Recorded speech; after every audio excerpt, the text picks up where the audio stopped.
Once upon a time, there lived a young man who was looking to grow in his life.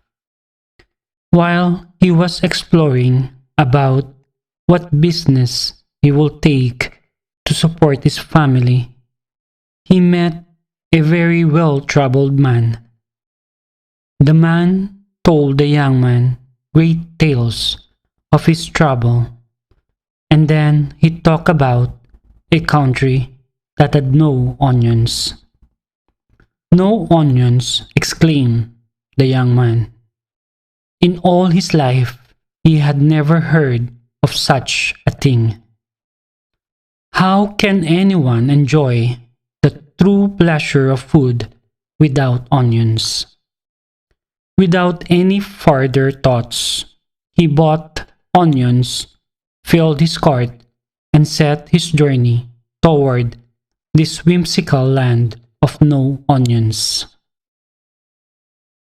After several days, he arrived in the onion-less country.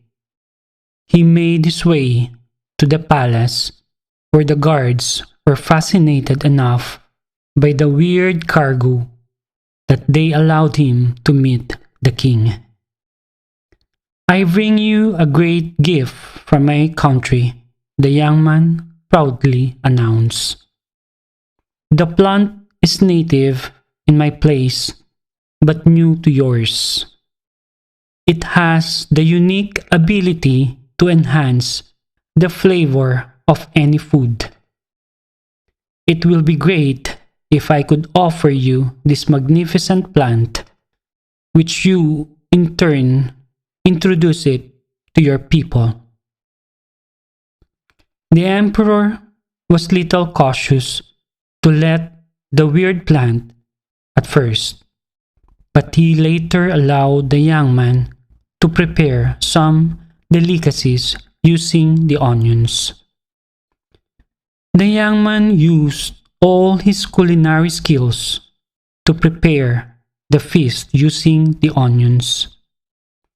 All the empire's ministers, the nobility, and senior officials were invited to the dinner that night.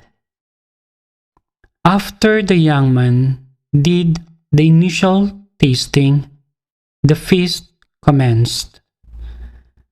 Everyone in the room started eating the food. It didn't take long for the whole to lapse into great noisy fit out of excitement. The smell and the taste of the food was praised by all. The king thanked the young man profusely and demanded the entire batch of onions and paid him its weight in gold. In his journey back to the homes, the young man met a trader. He shared his magnificent story about the country.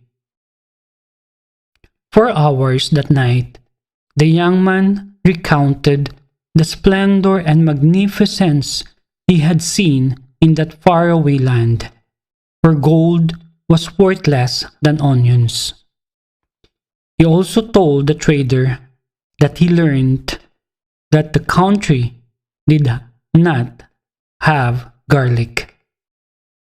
The trader was excited to learn that and thought he could replicate the success of the young man by introducing garlic to the country. Garlic is infinitely more tasty and aromatic. If they were giving gold for onions, there he could expect diamonds for garlic, he thought. The enterprising trader carried huge bags of garlics, took on the journey to the country without garlics.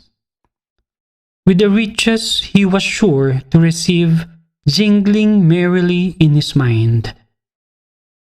Since the land was recently overjoyed by the introduction of the onions, they were more open to the idea of trying his garlic. The royal guards took the man with the new herbs to the king. The king asked him to prepare a feast using the garlic. The trader was very excited and made several tasty dishes using garlics. As he had expected, the garlic received even more praises than the onions. The emperor discussed with his minister for a long time about the reward for their noble guest who introduced them with the garlic.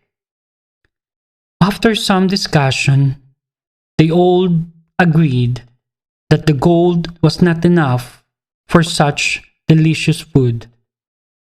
So they decided to reward him with the most precious thing they had to offer.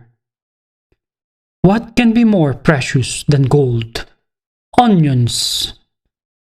That night, the trader returned home with bags full of onions.